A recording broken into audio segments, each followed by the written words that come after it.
The rain had been falling for 3 days straight. It wasn't the kind of rain that announced itself with thunder and drama. It was quiet, persistent, the type that seeped into your bones and made the whole city feel like it was drowning in slow motion. The streets of Newark glistened under the amber glow of streetlights, reflections stretching and distorting in the puddles that had claimed every corner and curb. Emily Carter pulled her truck into the service entrance of Hillside Cemetery just after 6 in the evening. The wipers scraped across the windshield in a rhythm she'd long stopped noticing. She cut the engine and sat for a moment, staring out at the rows of headstones that disappeared into the gray mist.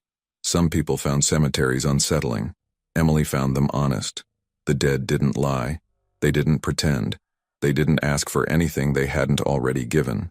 She grabbed her work jacket from the passenger seat, heavy canvas worn at the elbows with her name stitched across the chest in fading thread. 30 years old, and this jacket had seen more of her life than most people. She pulled it on, flipped up the collar against the rain, and stepped out into the wet evening air. The Rossi burial was scheduled for 7 o'clock. She'd been briefed that morning by Martin, the cemetery director. Simple service, minimal attendance expected. Plot already prepared on the east ridge overlooking the older section of the grounds. Rossi family, Martin had said, his voice carefully neutral. They've been prominent in the area for a long time. Emily knew what that meant. She'd lived in Newark her entire life. You didn't grow up here without understanding the unspoken hierarchies, the names that carried weight, the businesses that operated in the margins between legal and something else entirely. The Rossi name was one of those, spoken in whispers, associated with respect born from fear rather than admiration. But Emily didn't concern herself with the politics of the living. Her job was to prepare the earth to receive the dead, to ensure that final transition happened with dignity. Whatever Vincent Rossi had been in life, he deserved that much in death. She made her way up the winding path toward the east ridge, her boots squelching in the soft ground. The grave had been dug that morning by the crew, a perfect rectangle carved into the hillside. She checked the measurements, ensured the lowering device was secure, tested the straps. Everything had to be right. There were no second chances in her line of work. By 6:40, the funeral procession began to arrive. Emily positioned herself at a respectful distance near the maintenance shed that offered a partial view of the burial site. It wasn't her place to stand among the mourners, but she needed to be close enough to assist if anything went wrong with the equipment. The hearse pulled up first, sleek and black, water streaming down its polished sides. 2 men in dark suits emerged. Not pallbearers exactly, but something else. They moved with a precision that spoke of awareness, of constant vigilance. One scanned the perimeter while the other opened the rear door. Then came the other cars. Emily expected a procession, a line of vehicles carrying family, friends, business associates. Instead, there were only 3 more cars, 5 total, including the hearse. She frowned slightly. For someone supposedly prominent, it seemed sparse.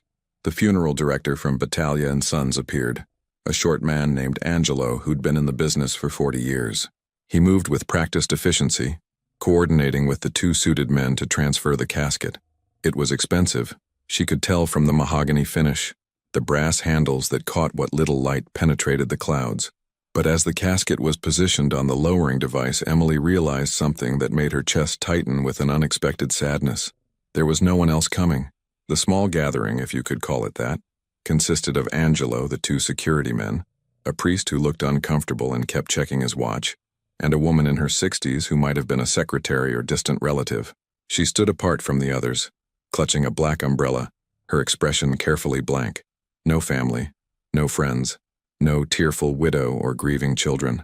Vincent Rossi was being buried in silence, witnessed by employees and strangers. The priest began the committal service, his words carrying across the wet grass but barely audible over the rain. Emily found herself listening despite herself, caught by the profound loneliness of the scene. She'd worked hundreds of burials, maybe thousands at this point, but there was something particularly haunting about this one. Did anyone actually mourn this man? She was so absorbed in the ceremony that she almost missed the arrival of the final car. It was a black sedan, newer than the others, and it pulled up with deliberate slowness. The engine idled for nearly a minute before the door finally opened. The man who emerged made Emily's breath catch, not from fear, but from the sheer weight of presence he carried. He was tall, probably 6'2", with dark hair starting to gray at the temples despite appearing to be in his early 40s. He wore a charcoal suit that fit perfectly, tailored to accommodate broad shoulders that spoke of someone who maintained physical discipline. But it was his face that arrested her attention. Strong features, a jaw that could have been carved from stone, and eyes that even from a distance seemed to hold an exhaustion that went beyond lack of sleep. This, she realized, must be the son. Michael Rossi moved toward the gravesite with measured steps, his hands in his pockets, his expression unreadable. He didn't carry an umbrella, letting the rain soak into his shoulders and hair as if he didn't notice or didn't care. The two security men straightened slightly at his approach but didn't speak. Even the priest seemed to pause mid-prayer, aware of the shift in atmosphere. Michael stopped at the edge of the grave, looking down at the casket as if he were studying a puzzle he couldn't quite solve. There was no tears, no visible grief, just an intense, focused attention that felt more like an interrogation than a goodbye. Emily watched him from her position near the shed, fascinated despite herself. She'd seen every possible expression of grief in her decade working here.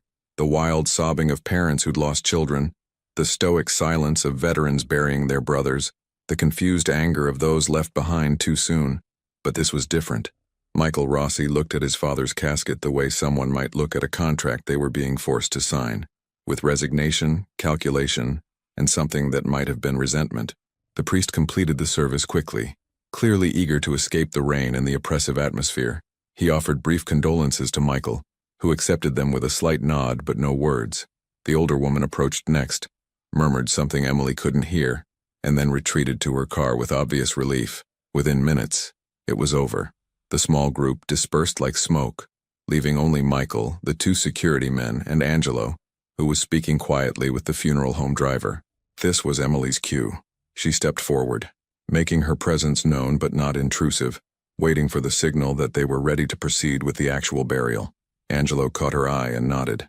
As the funeral party prepared to leave, Emily moved to the lowering device. This was the part most people didn't stay for, the mechanical reality of Earth receiving Earth, the final descent into darkness. Some families wanted to witness it, to throw flowers or handfuls of soil as the casket lowered. Most couldn't bear it and left before this moment. She expected Michael to leave with the others. He didn't. Instead, he stood perfectly still at the grave's edge, watching as Emily began the process of lowering the casket. The hydraulic system hummed softly, a sound that always seemed too modern, too clinical for the ancient ritual it facilitated. The mahogany box descended smoothly, inch by inch, into the earth. Emily worked with practiced efficiency, her movements careful and respectful. She was aware of Michael's eyes on her, but she didn't let it disturb her focus. She'd learned long ago that grief took many forms, and some people needed to witness this final act to accept the reality of death. When the casket reached the bottom, she secured the straps and stepped back. Protocol suggested she should leave now, return later with the crew to fill the grave. But something about the scene, the rain, the solitude, the palpable weight of unspoken things, made her hesitate. Michael continued to stare into the grave, his hands still in his pockets, rain streaming down his face. In the fading light, he looked less like a powerful figure, and more like a man standing at the edge of an abyss, trying to decide if he should jump. Emily picked up the shovel she'd left propped against a nearby tree. She didn't have to do this now. The crew could handle it tomorrow morning. But something told her this grave shouldn't be left open overnight. Some burials demanded immediate completion. She drove the shovel into the mound of excavated earth and tossed the first load into the grave. The soil hit the casket with a hollow thump that echoed in the quiet evening. She continued, establishing a steady rhythm, the physical work warming her against the rain's chill. After several minutes, she sensed movement and looked up. Michael had taken off his suit jacket, folded it carefully, and set it on a nearby bench. He approached the mound of earth, and for a moment Emily thought he might say something. Instead, he simply picked up the second shovel, the one she kept for family members who wanted to participate, and began to dig. They worked in silence. The only sounds the scrape of metal against earth, the rain, and the distant hum of traffic from the highway below. Emily was surprised by his technique. He knew how to work a shovel, how to use his legs rather than just his back, how to pace himself. This wasn't a man who'd spent his entire life behind a desk. The grave filled slowly. Emily had done this alone countless times, but there was something almost meditative about sharing the task. No words were necessary. They weren't burying Vincent Rossi together so much as they were completing a ritual that felt older than language. When the grave was half filled, Michael stopped. He leaned on the shovel, breathing heavily, staring down at the diminishing view of the casket. Emily paused too, giving him space. "No one came," he said finally. His voice was deeper than she'd expected, rough around the edges like he hadn't spoken in days. Emily didn't reply immediately.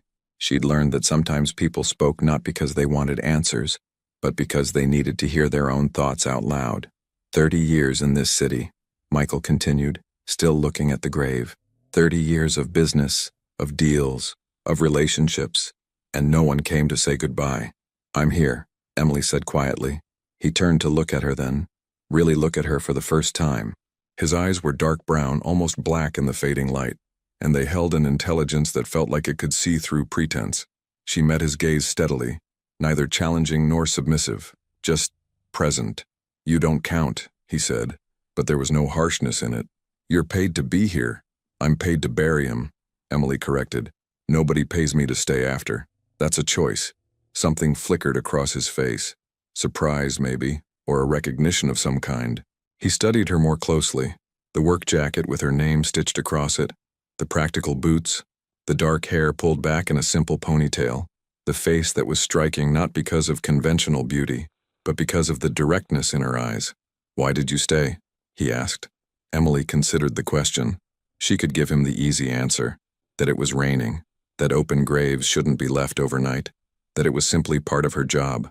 But standing here in the rain, sharing this strange intimacy of physical labor and grief, she found herself giving him the truth instead.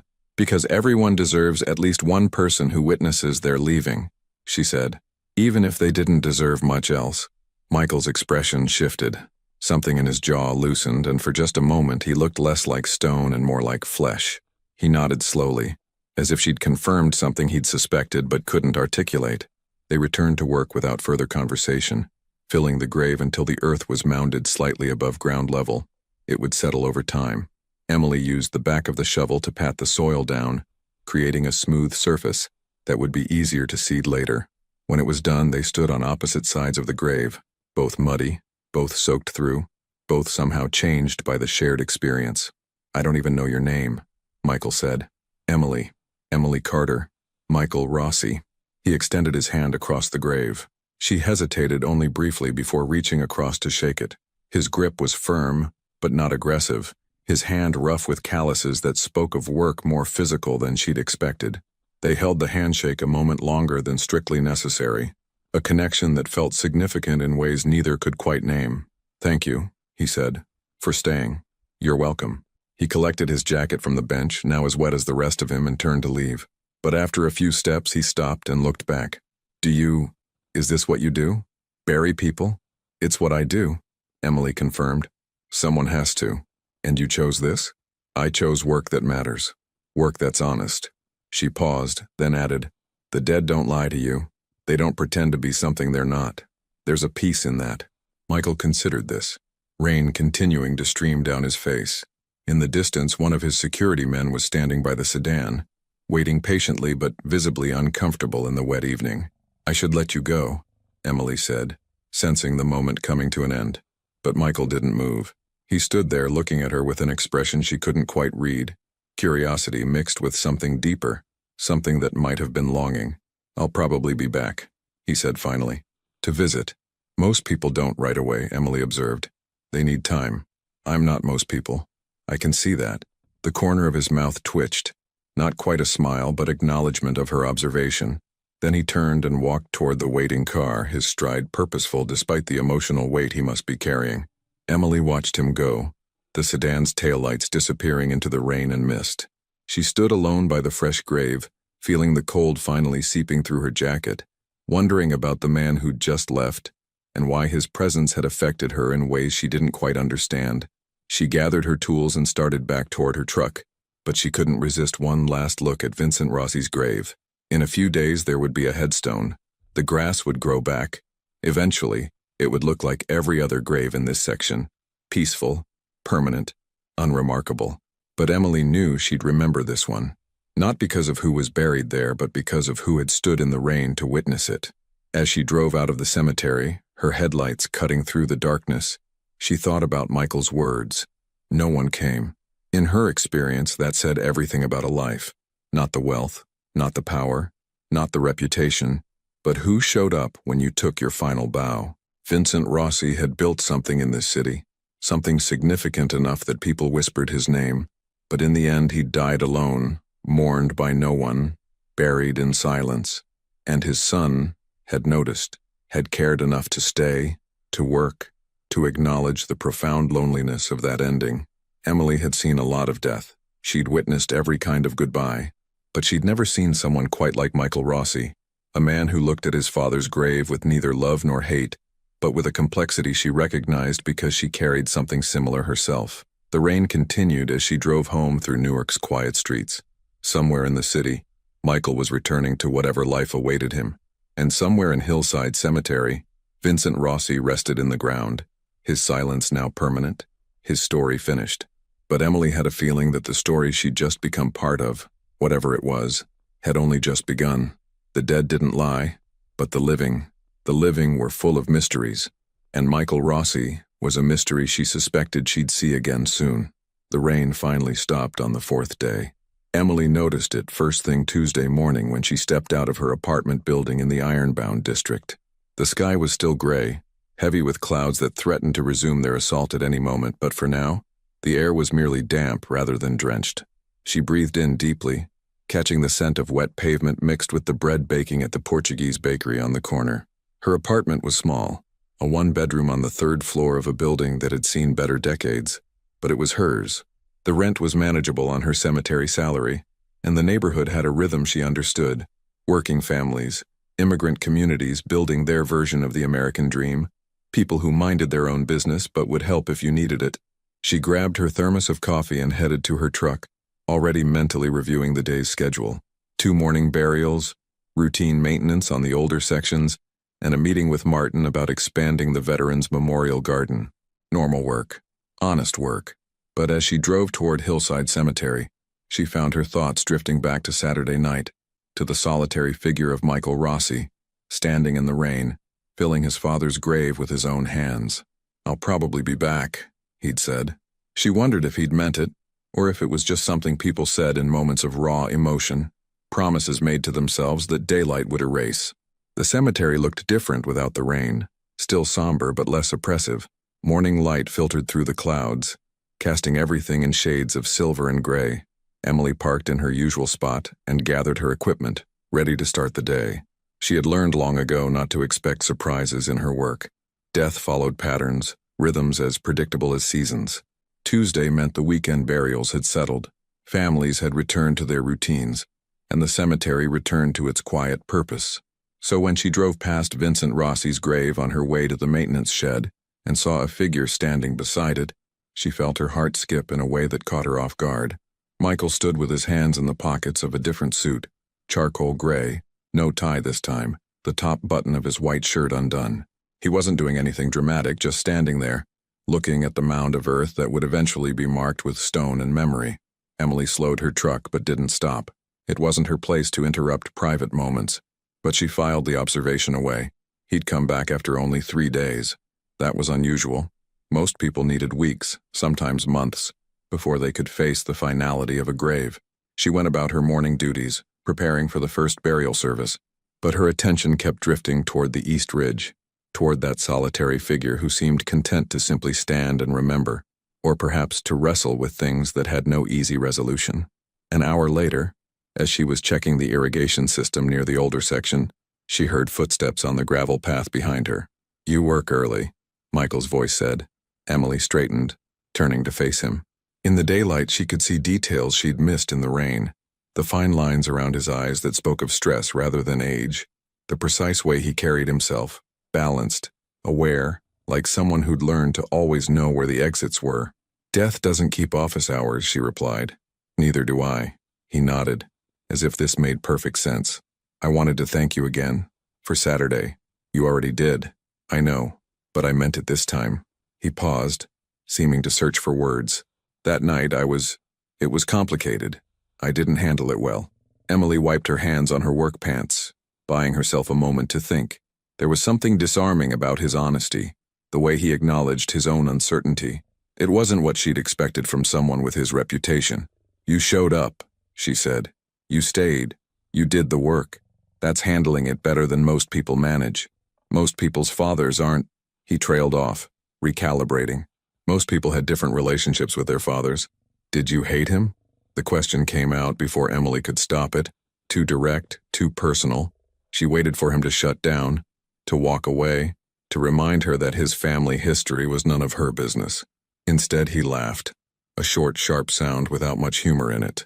I don't know, he said, and the admission seemed to surprise even him.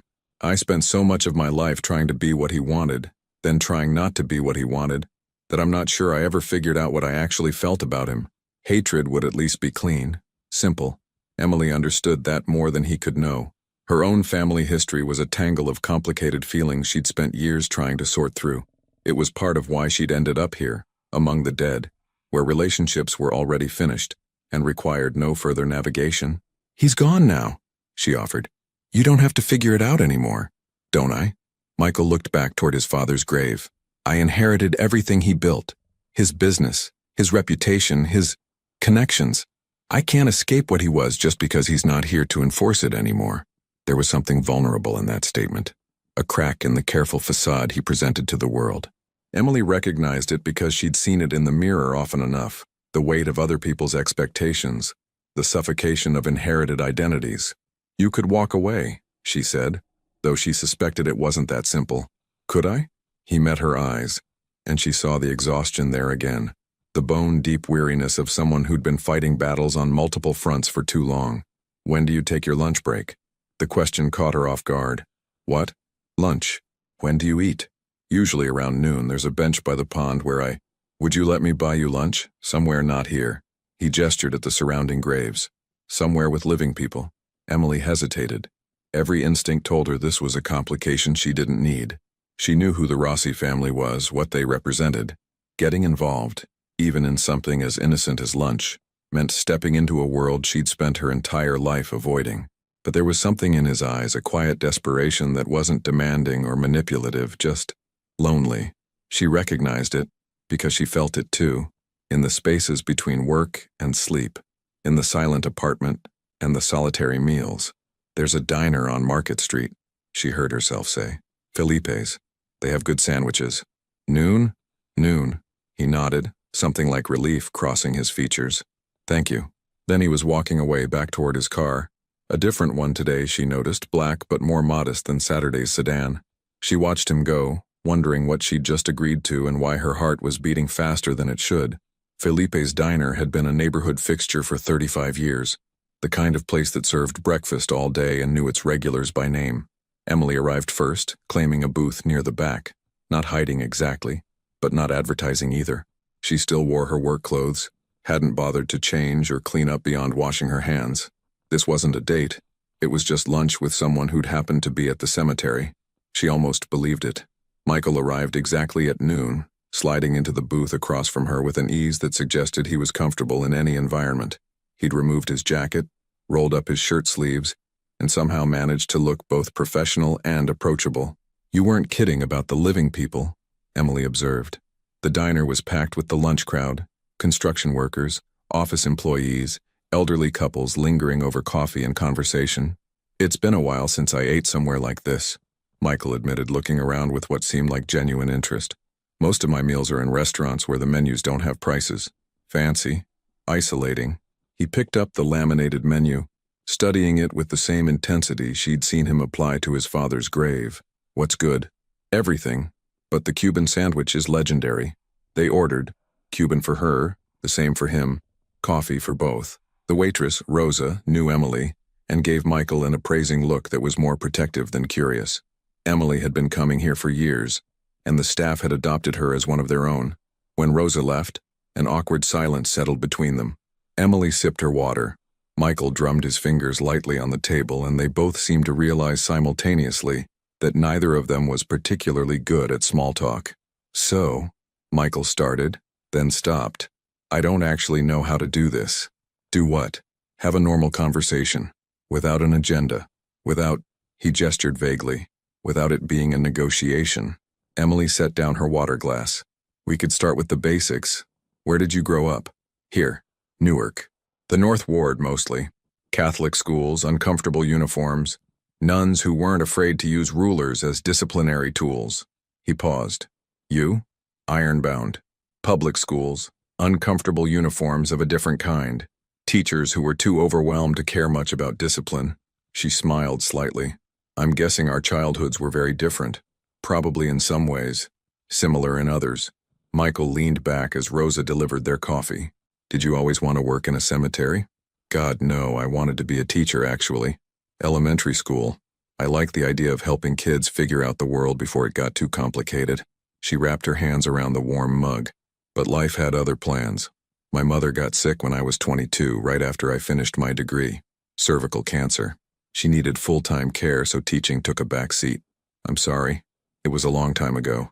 She died when I was 25. By then, I'd been away from teaching for 3 years. Lost my student loan deferment, had medical bills to pay. The cemetery was hiring, and it turned out I was good at it. The work felt honest, important, so I stayed. Michael studied her with those dark, intelligent eyes. Do you regret it? Sometimes, but mostly no. Teaching would have been about shaping futures. This is about honoring endings. Both matter. Their sandwiches arrived, and for a few minutes, they ate in companionable silence. The Cuban was as good as Emily had promised. Roasted pork, ham, Swiss cheese, pickles, and mustard pressed between crispy bread. Simple, perfect, real. What about you? Emily asked after a while. Did you want to go into the family business? Michael's expression darkened slightly. Want isn't the right word. It was expected. I was groomed for it from the time I could walk. My father believed in legacy, in blood loyalty. The idea that I might want something different wasn't even a possibility he considered. But you did want something different? He was quiet for a long moment, turning his coffee mug in slow circles. I wanted to be an architect. Buildings, spaces, how people move through them.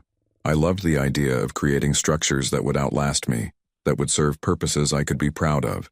He laughed bitterly. Instead, I inherited a different kind of structure. One that serves purposes I'm not sure I believe in anymore. Emily heard the careful way he spoke, the words he chose and the ones he avoided.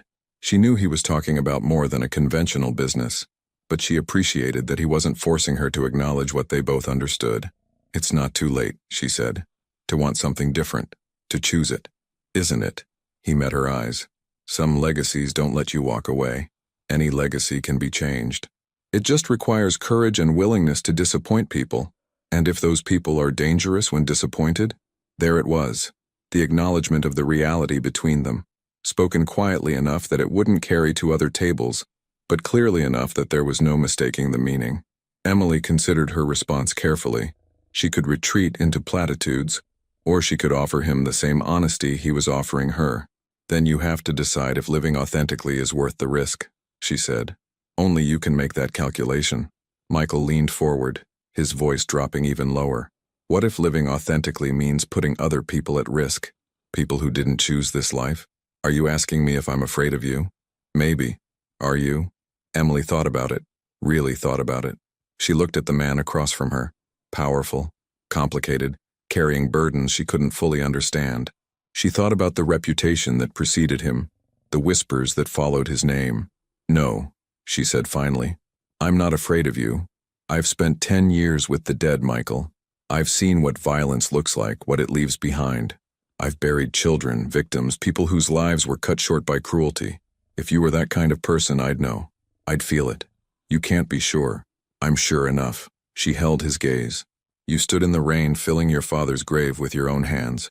You came back to visit after 3 days. You're sitting in a diner with a cemetery worker trying to figure out if you're allowed to want a different life. Those aren't the actions of someone I need to fear. Something in his expression cracked. Not breaking, but opening. For a moment she saw past the careful control to the person underneath. Exhausted, lonely, desperate for someone to see him as something other than his surname and reputation. I don't know why I feel like I can talk to you, he admitted. We just met. You don't know anything about me. Sometimes strangers are easier. We don't have expectations beyond the moment. Is that what we are? Strangers? I don't know what we are, Emily said honestly. But I don't think we're just strangers anymore. They finished their lunch, the conversation shifting to safer topics, books they'd read, places in the city that held memories, the small details that build understanding between people. Michael had a sharp wit when he let his guard down, and Emily found herself laughing more than she had in months. When Rosa brought the check, Michael grabbed it before Emily could protest. "Next time is on me," Emily said. "Next time?" He raised an eyebrow, but she could see the hope behind the question. "Unless you don't want there to be a next time, I want there to be a next time." He said it simply, without pretense, and the directness of it made her heart skip again. They walked out into the gray afternoon, standing awkwardly on the sidewalk as pedestrians flowed around them. Michael's car was parked across the street, the modest black sedan, not a driver in sight. "I should get back to work," Emily said, though she found herself reluctant to end the moment. "Same." He didn't move. "Michael?" "Yeah?" "Whatever you're trying to figure out about your life, your legacy, you don't have to figure it out alone. You know that, right?" He looked at her with an intensity that should have been uncomfortable but somehow wasn't. "I barely know you. Sometimes that's exactly who you need. Someone without history, without agenda. Someone who sees you as a person first. Is that what you see?" "It's all I see." He reached out then, slowly enough that she could have stepped back but didn't. His hand touched her shoulder briefly. Not possessive, not romantic, just connection. A reminder that he wasn't as alone as his father's empty wake had suggested. "Thank you," he said. "For lunch, for listening, for staying Saturday night, for all of it. You're welcome." He crossed the street to his car and she watched him go, feeling like something significant had just happened, though she couldn't quite name what. When his car disappeared into traffic, she turned back toward where her truck was parked, her mind full of questions she couldn't answer. Over the next 2 weeks, Michael returned to the cemetery 7 times. Emily didn't seek him out, didn't alter her routine to intersect with his visits, but she was always aware when he was there, a heightened sense that had nothing to do with fear and everything to do with anticipation. Sometimes he came in the morning, standing by his father's grave for 20 minutes before leaving. Sometimes it was late afternoon, the fading light casting long shadows across the headstones. Once he came at dusk, and she only knew because she saw his car still in the lot when she was leaving for the day. He always nodded if their paths crossed, sometimes offered a few words about the weather or the cemetery's maintenance, but he didn't push for more lunches, didn't impose on her time. It was as if he'd found something he needed in this place, and her presence was part of it but not the whole of it. On the Thursday of the second week, Emily was repairing a sunken grave marker in the veterans section when she heard footsteps approaching. She looked up to find Michael standing a respectful distance away, hands in his pockets. A posture she was learning meant he was uncertain about something. "I'm not interrupting?" he asked. "Just finishing up." She tapped the marker one final time with her rubber mallet, checking its stability. "What brings you by on a Thursday afternoon? I thought you usually came in the mornings." "I had a meeting nearby. Thought I'd stop by." He paused. "Actually, that's not true. The meeting was across town. I came here specifically." Emily stood, brushing dirt from her knees. "Oh? I've been thinking about our conversation, about legacies and choices." He looked uncomfortable, like he was about to say something that cost him. "My father built something I'm not proud of, but it's also provided livelihoods for people, supported families, created stability in its own way. Walking away isn't as simple as just leaving. There are responsibilities, people who depend on." He trailed off and Emily waited. She'd learned that Michael needed space to find his words, that pushing only made him retreat. "I'm trying to figure out how to change things from inside," he continued. "How to take what exists and reshape it into something better, something I can live with. But I don't know if that's possible or just naive." "It's not naive to want to do better than the generation before you," Emily said. "That's actually the whole point of legacy. Each generation builds on and improves what came before. And if the foundation is rotten, then you acknowledge it. You shore up what you can, rebuild what you must, and you're honest about the process. You don't pretend the rot wasn't there." Michael smiled slightly. "You make it sound simple. It's not simple, but it's possible. People change. Institutions change. It requires intention and courage, but it happens." They started walking together, a slow, meandering path through the cemetery. Emily pointed out various sections, the old potter's field now converted to gardens, the memorial to victims of industrial accidents, the new section dedicated to environmental conservation. "We all leave marks," she said. "The question is whether they're marks we'd want to be remembered for." "What mark do you want to leave?" Michael asked. Emily considered. I want people to feel that their loved ones were treated with dignity in their final journey, that someone cared enough to make that transition gentle. It's not grand, but it matters. It is grand, Michael corrected. It's possibly the most important work there is, helping people say goodbye. They walked in comfortable silence for a while, the afternoon light beginning its slow fade toward evening. Emily found herself noticing small things, the way Michael's shoulders relaxed as they walked, how his expression softened when he looked at the older sections of the cemetery, the fact that he seemed more at peace here among the dead than she imagined he was in his regular life. "Can I ask you something?" he said eventually. "Sure. Why aren't you afraid of me?" "Really? Most people are, even when they try to hide it. But you never have been, not once." Emily stopped walking, turning to face him fully. "You want the truth? Always. I think you're exhausted from being afraid yourself, from living in a world where everyone wants something, where every interaction is a calculation, where showing weakness means vulnerability. You come here because the dead don't want anything from you. They're the only ones who let you just be." Michael stared at her, and she saw his jaw tighten with emotion he was fighting to control. "And I'm not afraid," she continued, "because I see someone who's trying. You could have buried your father and walked away. You could have continued exactly as he did without question. But instead, you keep coming back to this grave, standing there like you're trying to figure out who you are now that he's gone. That takes courage. That's not someone I need to fear. You see me more clearly than people who've known me for years," he said quietly. "Maybe they're looking at the wrong things." They stood there in the fading light, two people from completely different worlds who'd somehow found a connection in the most unlikely place. Emily knew this was complicated, knew there were questions she should ask and boundaries she should establish. But for now, in this moment, it felt simple. "I should go," Michael said, though he didn't move. "I have a dinner meeting I can't miss." "Okay. Can I come back? I mean, I know I can come to the cemetery, but can we do this again? The walking, the talking?" "Yes," Emily said, surprising herself with how much she wanted that. He smiled then, a real smile, not the careful half gesture she'd seen before. It transformed his face, made him look younger, less burdened. "Tomorrow?" he asked. "Tomorrow." He walked toward the parking lot, and Emily watched him go, feeling like she'd just made a decision that would change everything, though she couldn't yet see how. The sun finally broke through the clouds as she turned back to her work, casting golden light across the headstones. In the distance, she could hear birds singing their evening songs. Life and death always intertwined, and somewhere between the two, she and Michael were finding something neither had expected, something that might be called hope.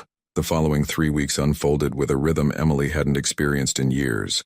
Michael came to the cemetery almost daily now, and their walks became a fixture in both their routines. Sometimes they talked for hours, other times they simply walked in companionable silence. He told her about his struggle to reshape his father's organization, carefully, without details that would implicate either of them, but honestly enough that she understood the weight he carried. She told him about the loneliness of her work, about finding her mother's journals after she died and discovering a woman she'd never really known, about the small apartment where she'd lived alone for 5 years, and how silence had become both comfort and prison. They met outside the cemetery too. Coffee before her shift at the Portuguese bakery near her apartment. Lunch at Felipe's, which became their regular spot. Once, on a Sunday when Emily had the day off, they drove to Branch Brook Park and walked among the cherry trees, their conversation ranging from childhood memories to philosophy, to the small observations that build intimacy between people. Emily knew she was crossing lines she'd never intended to approach. She knew Michael's world carried dangers she couldn't fully comprehend, but there was something between them that felt inevitable, like water finding its level, or roots growing toward light. On a Wednesday evening in late November, Michael picked her up after her shift in his car, the modest sedan he drove when he wanted anonymity. "I want to show you something," he said as she climbed in. "Mysterious. Trust me?" Emily looked at him, really looked at him.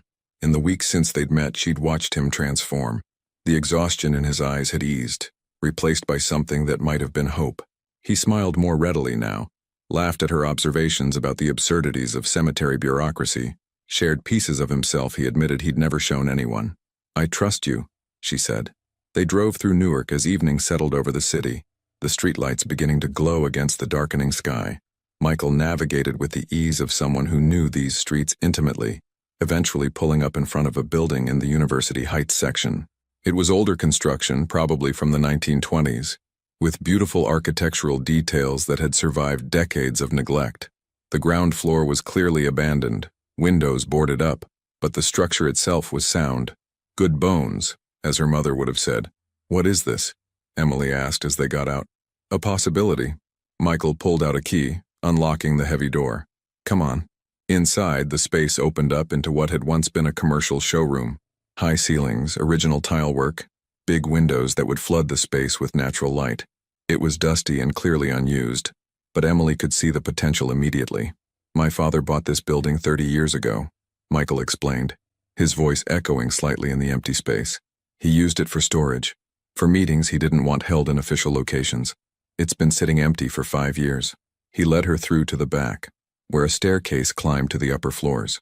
They went up, Michael flipping light switches as they went. The second floor had been residential apartments once, divided into small units. The third floor was open, probably an artist's loft at some point, with skylights and exposed brick and hardwood floors that needed refinishing but were fundamentally beautiful. "Why are you showing me this?" Emily asked, though she was already falling in love with the space. Michael walked to the windows, looking out over the neighborhood. "I've been thinking about what you said, about leaving marks we'd want to be remembered for, about changing legacies from within." He turned to face her. "This building represents everything wrong with how my father operated. He took something beautiful and used it for purposes that served no one but himself. And now I own it, and I'm trying to figure out what to do with it. I thought maybe," he hesitated, a vulnerability in his expression that made her heart ache. "Maybe you'd help me see possibilities I can't see on my own." Emily walked through the space, her footsteps echoing on the old floors. She imagined the apartments restored and rented affordably to artists or young families. The ground floor as a community space, maybe a cafe or bookstore, something that served the neighborhood. The third floor as studios or workshops. "You could transform it," she said. "Make it serve the community instead of extracting from it." "That's what I was thinking." Michael joined her at the windows. "It's not much in the scheme of things. One building won't undo everything my father built. But it's a start, a first step toward something different." They stood close, shoulders almost touching, looking out at the city lights beginning to sparkle in the dusk. Emily was acutely aware of his presence beside her, of the warmth radiating from him, of how easy it would be to close the small distance between them. "Michael," she said quietly, "what are we doing?" "I don't know." He turned to face her. "I just know that when I'm with you, I can imagine being someone different, someone better. You don't need me for that. That person is already there. Maybe, but you help me see him." He reached out, his hand hovering near her face as if asking permission. Emily's breath caught. She knew if she leaned in, if she closed that distance, everything would change. They'd cross from whatever this was, this strange friendship built on cemetery walks and honest conversations, into something more complicated, more dangerous, more real. She leaned in. His hand cupped her cheek, warm and gentle, and for a moment they simply stood there breathing the same air, hearts pounding in synchronization. Then he kissed her, softly at first, questioning, giving her space to pull back if she wanted. She didn't want to. Emily kissed him back, her hands finding his shoulders, his arms wrapping around her waist. It wasn't desperate or rushed, but it was intense. All the weeks of growing connection, of careful conversations and meaningful glances, pouring into this moment. When they finally pulled apart, both were breathing hard. "I shouldn't have done that," Michael said, though he didn't let her go. "Why not?" "Because my world is complicated. Because getting close to me puts you at risk. Because you deserve someone whose biggest problem is a difficult work schedule. Not," he gestured vaguely, encompassing everything he couldn't say directly. "Don't I get to decide what risks I'm willing to take?" "Emily, you told me once that you inherited everything your father built. His business, his reputation, his connections. But you didn't inherit his character, Michael. You're not him. You're trying to build something different even if you're having to do it from within the structure he created. That takes courage. Or stupidity. Maybe both." She smiled slightly. "But I see you trying. I see you coming to your father's grave and standing there like you're having an argument with a ghost. I see you thinking about this building and how to transform it. I see someone who wants to do better, be better. That's the person I'm choosing to trust." Michael pulled her close again, resting his forehead against hers. I don't deserve you. That's not how this works. It's not about deserving. It's about choosing. They stood like that for a long moment, wrapped in each other, the empty building silent around them. Emily felt the steady beat of his heart against her chest, felt the tension slowly leaving his body as he allowed himself to accept what was happening between them. This won't be easy, he warned. Nothing worth having is. People in my life that they won't understand. Some might see you as a weakness, something to exploit. Emily pulled back enough to look him in the eyes. Then we're careful. We're smart about it. But I'm not walking away because of what might happen. You're sure? I'm sure. He kissed her again, deeper this time, and Emily let herself fall into it, into him, into this impossible connection that had started at his father's grave and grown into something neither of them had expected. When they finally left the building, the night had fully settled over Newark. Michael drove her home, their hands linked across the center console, a comfortable silence replacing the need for words. At her building, he walked her to the door like a teenager on a first date, his usual confidence replaced with an uncertainty that Emily found endearing. When can I see you again? He asked. Tomorrow, cemetery. Same as always. That's not enough anymore. No, she agreed. It's not. But we start there. We build from what we know. He kissed her goodnight soft and lingering, a promise of more to come.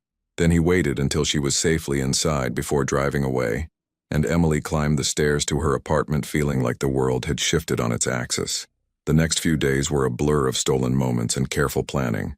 They continued their cemetery walks, but now they held hands when no one was around.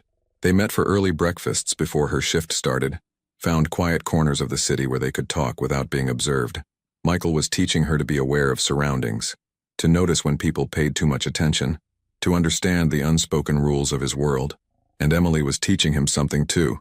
How to be present, how to find peace in small moments, how to build something real in the spaces between obligations and expectations. But reality has a way of intruding on even the most carefully constructed bubbles. It happened on a Friday afternoon. Emily was working near the cemetery entrance when a dark SUV pulled up, expensive, with tinted windows and an air of authority that immediately put her on alert. Two men got out, both wearing suits that screamed professional, in a way that had nothing to do with legitimate business. One was older, maybe 60, with silver hair and a face that had seen things Emily didn't want to imagine. The other was younger, perhaps 40, with cold eyes that assessed her the way a predator assesses prey. Emily Carter? The older one asked, his tone polite but carrying an undercurrent of threat. Who's asking? Friends of Michael Rossi. We wanted to have a conversation. Every instinct told Emily to run, but she forced herself to stay calm. I'm working. If you want to schedule a burial, you need to speak with the main office. This isn't about burials. The younger one stepped closer. This is about your relationship with Mr. Rossi. Emily's heart hammered, but she kept her expression neutral. I don't know what you're talking about. Don't insult our intelligence. The older man's smile didn't reach his eyes. You've been spending considerable time together. We're concerned about his judgment lately, about distractions that might affect his leadership. I help maintain the cemetery where his father is buried. We talk sometimes. That's all. Is it? The younger one pulled out his phone, showing her a photo. Emily and Michael kissing outside the empty building in University Heights. Because this suggests something more.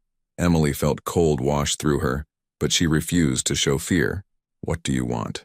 We want you to understand something, the older man said, his voice dropping to conversational warmth that was somehow more threatening than anger would have been. Michael Rossi has responsibilities, important responsibilities that affect many people. Personal attachments can be problematic.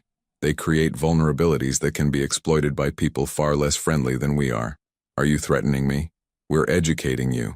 He stepped back, adjusting his cuffs casually. Michael is at a crossroads. The choices he makes now will determine not just his future, but the futures of everyone connected to him. We're simply suggesting that you consider whether you want to be part of that equation. Michael makes his own choices. Does he? The younger one smiled coldly. Or does he make the choices his position allows? There's a difference. We'd hate to see anyone get hurt because they didn't understand that difference. They got back in their SUV and drove away, leaving Emily standing among the graves, her hands shaking with delayed reaction. She wasn't naive. She'd known getting involved with Michael meant entering dangerous territory, but having it confirmed so directly, Having physical evidence that they were being watched made it real in a way it hadn't been before. She pulled out her phone and called Michael. "Hey," he answered, warmth in his voice. "I was just thinking about you. We need to talk. In person. Now." The warmth vanished. "What happened?" "Not over the phone. I'll be there in 15 minutes. He made it in 12, pulling up with barely controlled urgency. Emily met him at his car, and one look at her face told him everything he needed to know. "Who?" he asked, his voice tight with controlled fury. "Two men. Older one with silver hair, younger one with dead eyes. They knew about us, they had photos." Michael's jaw clenched. "Dominic and Carlos. My father's old advisors. They think they run things now. They threatened me. Politely, but still. They had no right." He stopped himself, breathing hard, visibly forcing calm. "You're right, we need to talk, but not here." They drove to a park neither had been to before, Michael constantly checking mirrors, taking random turns, making sure they weren't followed. When he finally parked in a secluded area, he turned to face her. "I'm sorry," he said. "I should have anticipated this. Should have protected you better. You can't control everything. In my world, I have to try." He ran his hands through his hair, frustration and fear warring in his expression. "They're testing me, seeing if they can manipulate me through you. If I react too strongly, I show weakness. If I don't react, they think they can push further. What do we do?" Michael looked at her, and Emily saw him calculating, processing scenarios she couldn't imagine. "We have options. I can end this. Us. Publicly. Make it clear you mean nothing to me. They'd lose interest. Move on to other leverage points." Emily's heart sank, but she kept her voice steady. "Is that what you want?" "What I want doesn't matter. It's the only thing that matters." He reached for her hand, gripping it tightly. "I want you safe. That's what matters. And I want you to have a life beyond duty and expectations. We both want things, Michael. The question is whether we're willing to fight for them. Fighting means putting you at risk. I'm already at risk. They already know. Pulling back now won't erase that." Emily moved closer. "But maybe there's another option. Maybe instead of hiding what we are, we make it clear that threatening me threatens you. That we're a unit, not a vulnerability. That's dangerous. So is living half a life." Michael stared at her, and she could see him wrestling with it. The instinct to protect her versus the desire to claim what they'd built together. Finally, slowly, his expression hardened into something she hadn't seen before. Determination. "You're right," he said. "I've been trying to navigate their expectations, play by rules I never agreed to. But maybe it's time to establish new rules. My rules. What does that mean? It means I stop apologizing for wanting something beyond what my father built. It means I acknowledge you publicly as someone important to me, and make it clear that anyone who threatens you answers to me directly." He cupped her face in his hands. "But Emily, you need to understand what that means. It means you become part of this world whether you want to or not. I'm already part of it. I just want to be part of it with you." He kissed her then, fierce and claiming. A kiss that tasted like decision and commitment and risk. When they pulled apart, both knew something fundamental had shifted. "No going back after this," Michael warned. "Good," Emily said. "I'm tired of going back." They sat in the car as darkness fell, hands linked, both knowing that everything was about to change. The dead, Emily had always believed, were honest in their silence. But the living had to speak their truths aloud even when it was dangerous, especially when it was dangerous. And she and Michael had just spoken theirs. The confrontation came faster than either of them expected. Michael made his position clear within 48 hours. He called a meeting with his father's old advisors, Dominic, Carlos, and 3 others who'd served Vincent Rossi for decades. Emily didn't attend, but Michael told her about it afterward, his voice tight with residual tension. "I informed them that my personal life is not subject to committee approval," he said. They were in her apartment, the first time he'd been there, sitting on her modest couch with coffee growing cold on the table. "I made it clear that anyone who approaches you again without my explicit permission will find themselves looking for new employment. Permanently." How did they take it? About as well as expected. Dominic argued I was being emotional, making decisions with my heart instead of my head. Carlos stayed quiet, which is more concerning. He's the dangerous one. He thinks strategy, not just reaction. Emily studied his face, seeing the exhaustion there. "You're scared. Terrified," he admitted. "Not for me. For you. I've just painted a target on your back by claiming you publicly. Or you've put a shield around me. They can't touch me now without directly defying you. Unless they decide I'm no longer worth following. Michael set down his untouched coffee. My father ruled through fear and absolute control. I'm trying to rule through respect and change.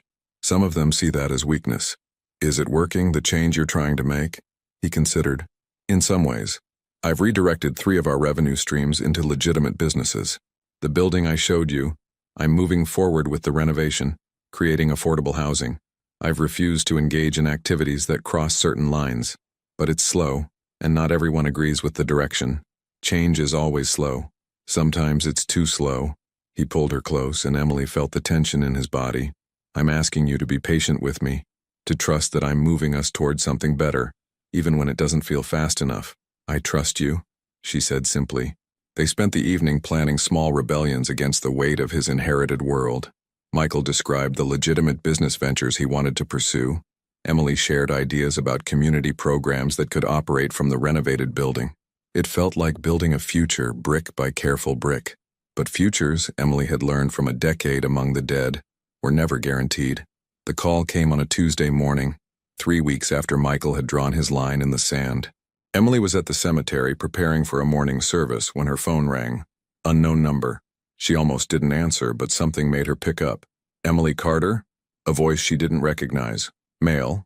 Calm. Yes? You need to listen very carefully. Michael Rossi has made some people very unhappy. You're going to help us remind him of his responsibilities. Ice flooded through her veins. Who is this? That doesn't matter. What matters is that you follow instructions exactly. When you leave work today, you'll see a black van in the parking lot. You'll get in quietly without making a scene. If you alert anyone, the police, Michael, anyone, the consequences will be severe. Do you understand? You can't. We can. And we will. This is business, Miss Carter. Nothing personal. Michael needs to remember what's important. You're simply a teaching tool. The line went dead. Emily stood frozen, her mind racing. She should call Michael immediately. She should call the police. She should run. But the voice had been so calm, so certain. These weren't amateurs making empty threats. And if she called for help, if she escalated this, what would they do? She looked around the cemetery, the peaceful rows of headstones, the ancient trees, the place where she'd always felt safe. It felt different now, exposed, vulnerable. Her hands shaking, she pulled out her phone and typed a text to Michael. Something's wrong. Don't call. I love you. She hit send before she could reconsider, then turned off her phone. Whatever was coming, she'd face it. And she'd trust that Michael would know what that text meant, would understand the message beneath the words. The hours until the end of her shift crawled by with agonizing slowness. Emily went through the motions of her work, her mind spinning through scenarios, trying to prepare for something she couldn't predict. She considered running, but where would she go? These people had found her at work. They clearly knew her routines, her vulnerabilities. At 4 o'clock, her shift ended.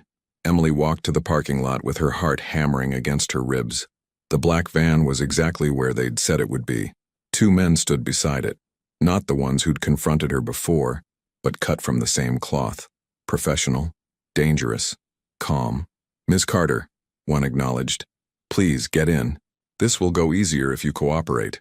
Emily took a deep breath and made her choice. She got in. They took her to a warehouse in the industrial district, the kind of anonymous building that could hide anything. Inside, it was mostly empty except for a few chairs and harsh overhead lighting. They sat her down, not roughly but firmly, making it clear that compliance was her only option. Then they waited. Emily forced herself to stay calm, to breathe, to not let panic consume her. She thought about Michael, about the life they'd been trying to build together. She thought about her mother, about dignity in the face of fear. She thought about all the bodies she'd buried, all the endings she'd witnessed, and found a strange strength in that knowledge. Death came for everyone eventually, but she wasn't dead yet. After what felt like hours but was probably only 40 minutes, a phone rang. One of the men answered, listened, then handed it to her. Your boyfriend wants to talk to you. Emily took the phone with shaking hands. Michael, Emily, God, are you hurt? His voice was tight with barely controlled panic. I'm okay. They haven't hurt me. Listen to me very carefully. I'm going to fix this. I'm going to get you out. Just hold on. Michael, but the phone was pulled away. One of the men spoke into it, his tone businesslike. Here's how this works, Mr. Rossi. You have 24 hours to reconsider your recent decisions. Return things to how your father ran them, or Ms. Carter becomes an object lesson in why personal attachments are liabilities. We'll be in touch with specific demands. The call ended. The men returned to their waiting, and Emily sat in the uncomfortable chair, trying not to think about what object lesson might mean. Time became strange in the warehouse, stretching and contracting, marked only by the shifting quality of light through the high windows. Emily dozed fitfully, jolting awake at every sound. The men rotated shifts but maintained constant vigilance. They gave her water, allowed her to use a bathroom, treated her almost courteously. It was somehow more frightening than overt aggression would have been. This calm professionalism that suggested they'd done this before. She didn't know how much time had passed when she heard new sounds. Engines outside, raised voices, the sudden tension in her captor's postures. Then the warehouse door burst open. Michael stood in the entrance with 4 men behind him. Not the old guard, Emily realized, but younger faces. People who looked at him with loyalty rather than calculation. His expression was cold fury, barely contained, and when his eyes found her across the warehouse, something in him cracked. "Let her go," he said, his voice carrying absolute authority. "Now, Mr. Rossi, we had an agreement. We had no agreement. You made demands. I'm making one. Release her, or this ends very badly for everyone." The man who'd handed her the phone stepped forward. "You're outnumbered. We have 6 men here, you have 4. The math doesn't work in your favor." Michael smiled, and it was the most dangerous expression Emily had ever seen. "You're counting wrong. I don't need numbers, I need loyalty. Your men, look at them. They're following orders, but do they believe in what they're doing? Are they willing to face consequences for Dominic's power play?" Emily watched the warehouse dynamics shift. The men holding her exchanged glances, uncertainty creeping into their professional facades. They'd been told this was sanctioned, approved by the old guard. But Michael's presence, his confidence, made them question. "This ends one of 2 ways," Michael continued. "You release her now, and we discuss the future of our organization like rational adults. Or this becomes a conflict that fractures everything my father built. Either way, Emily walks out of here unharmed." The standoff held for one breathless moment. Then one of the men near Emily stepped back, hands raised. "I'm not dying for politics," he said. "Let her go." Others followed, the unified front crumbling. The man who'd made the threat stared at Michael with pure hatred but eventually nodded. "This isn't over," he said. "Yes," Michael replied. "It is. You just don't know it yet." Emily stood on shaking legs, and Michael crossed the warehouse in quick strides, pulling her into his arms. She felt his heart racing against her chest, felt the tremor in his hands as he held her. "I've got you," he murmured. "I've got you. You're safe." They walked out together, Michael's men forming a protective circle. Emily's legs barely held her, adrenaline and relief making her dizzy. But Michael's arm around her waist kept her upright, kept her moving forward. In the car, finally alone, she let herself shake. Michael pulled her close, his own composure fracturing. "I thought I'd lost you," he said roughly. "When I got your text, when they called with demands, I've never been that scared in my life. How did you find me?" "Carlos. Turns out he was never really on Dominic's side. He called me, told me where they'd taken you. He's been documenting everything, all of Dominic's attempts to undermine me, all the illegal activities I've been trying to shut down." Michael pulled back enough to look at her. "It's over, Emily. Dominic and his faction are done. Carlos has enough evidence to ensure they either fall in line or face serious consequences. So you won? We survived. That's not the same as winning." He cupped her face gently. "But it's a start, a chance to rebuild things the right way." Emily leaned into his touch, exhausted but relieved. "Take me home. My place or yours? I don't care. Anywhere that's not here." He took her to his penthouse, a space she'd never seen, all clean lines and expensive emptiness.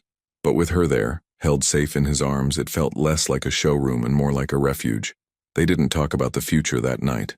They just held each other, grateful for present and presence, for having survived the test that could have destroyed them both.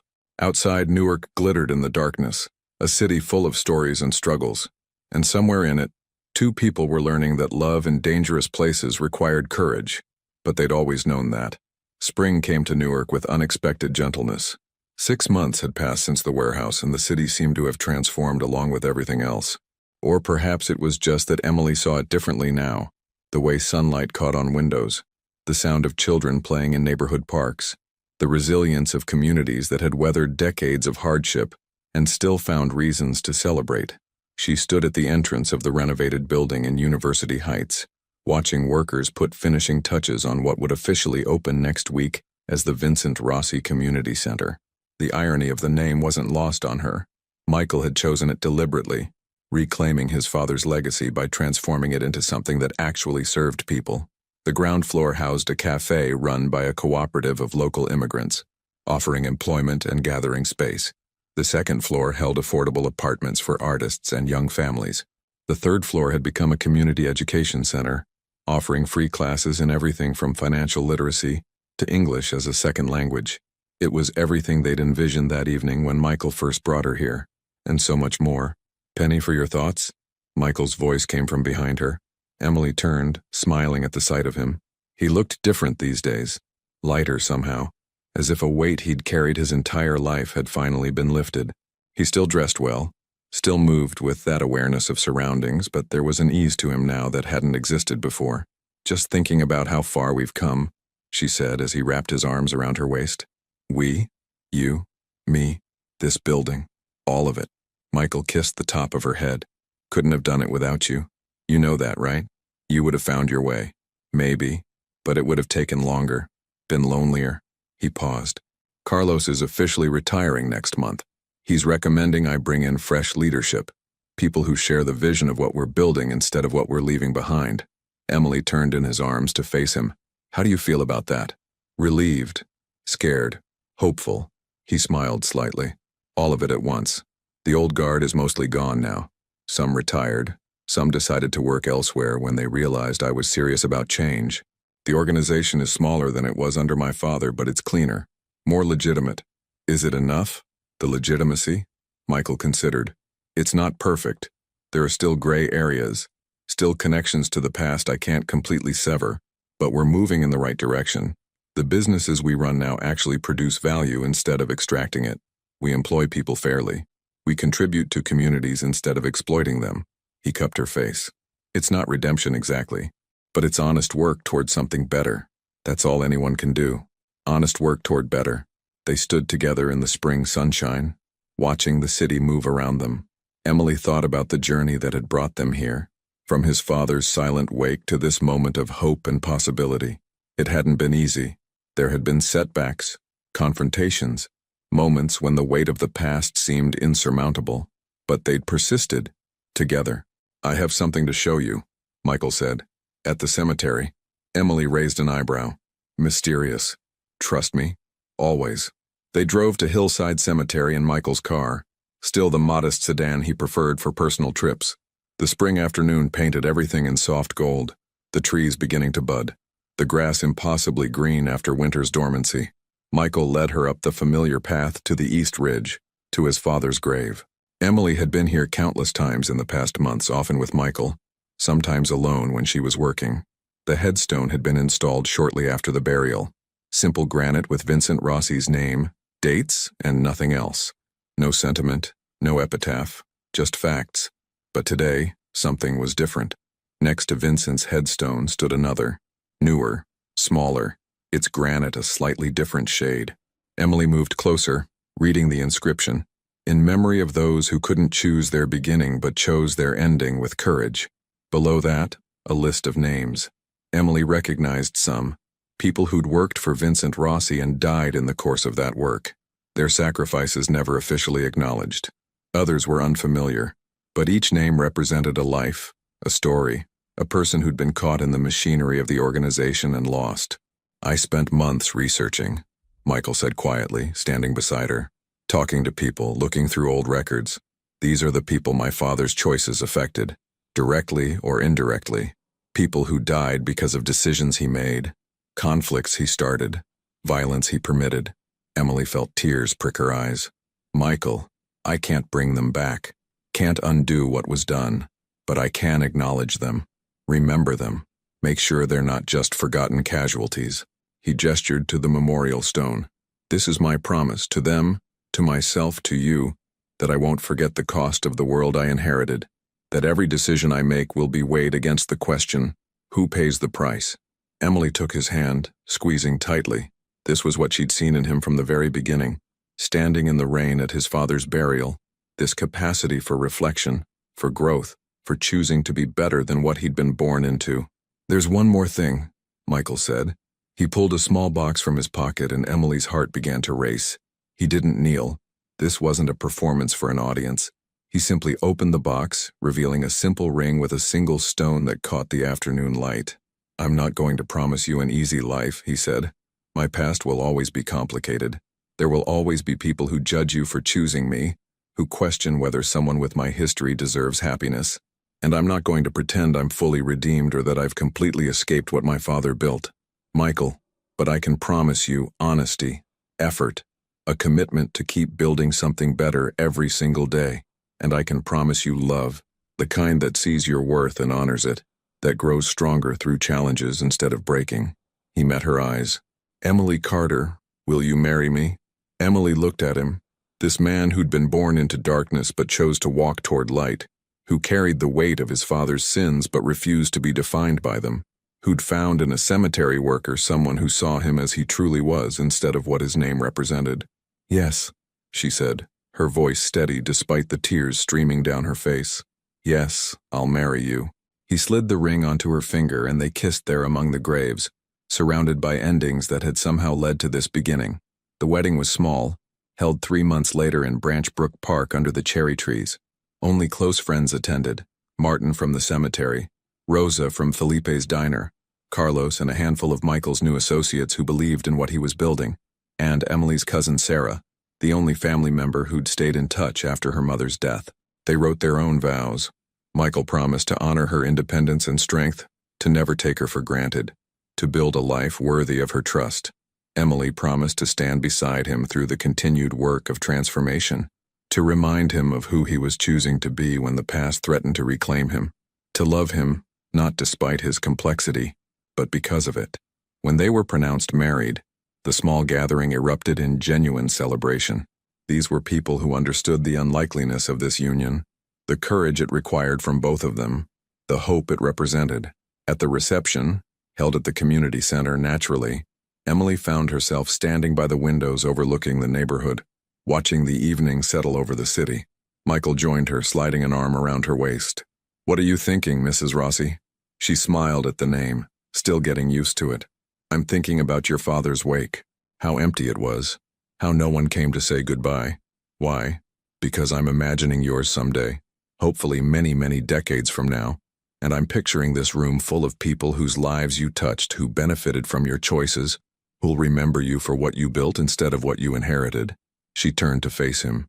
"That's the legacy you're creating. Not wealth or power, but genuine positive impact." Michael pulled her close. "You know what I think about?" "What?" "I think about a gravedigger who stayed when everyone else left, who saw a man at his lowest moment and chose compassion instead of judgment, who believed I could be better before I believed it myself." He kissed her forehead. "You saved me, Emily, in the most literal sense. We saved each other," she corrected. "You gave me a reason to build a life instead of just marking time between burials. You reminded me that endings can lead to beginnings." They danced as the evening deepened, surrounded by people who'd become their chosen family. Carlos made a toast about transformation and second chances. Sarah cried happy tears and told embarrassing stories from Emily's childhood. Rosa presented them with a gift certificate to Felipe's diner, good for 1 lunch per week for the next year. "To make sure you remember where you started," she said with a knowing smile. Later, as they prepared to leave for a modest honeymoon, a week in a cabin upstate, no agenda beyond being together, Emily and Michael made one final stop. They drove to Hillside Cemetery as midnight approached. The gates technically closed, but Emily still had keys. They walked hand in hand through the darkness up the familiar path to the East Ridge. Vincent Rossi's grave looked peaceful in the moonlight, the memorial stone beside it honoring all those forgotten casualties. Emily thought about how death revealed truth, not in dramatic ways but in quiet ones. Who showed up? Who stayed? What was built from what remained? "Do you ever wish he could see what you've become?" Emily asked. Michael was quiet for a long moment. "Sometimes. Not for his approval. I don't need that anymore. But maybe for his understanding. to know that his choices didn't have to define mine. That legacy can be transformed. I think he knows, Emily said. Wherever he is, whatever he is now, I think he knows you chose differently. They stood together in the silence of the cemetery, the living among the dead, past and future intertwining. Emily had spent a decade in this place, learning lessons from endings. But tonight, standing beside her husband, she understood something new. The most profound endings weren't about death at all. They were about having the courage to let old versions of yourself die so new ones could emerge. Michael had buried more than his father in this ground. He'd buried expectations, patterns, the suffocating weight of inherited destiny. And from that burial, he'd grown something new, something honest, something worthy, something that honored life, instead of extracting from it. Ready to go? Michael asked. Emily took one last look at the graves, at the memorial, at the place where their story had begun. Ready, she said. They walked back through the cemetery hand in hand, leaving the dead to their rest. Behind them, the memorial stone gleamed in the moonlight, a promise kept, a past acknowledged, a future earned through difficult choices and persistent courage. The gates of Hillside Cemetery closed behind them with a soft click, and Emily and Michael drove into the night, into the life they'd built together, into a future where endings and beginnings existed in perfect balance, where love proved stronger than legacy, where the dead taught the living how to truly choose life.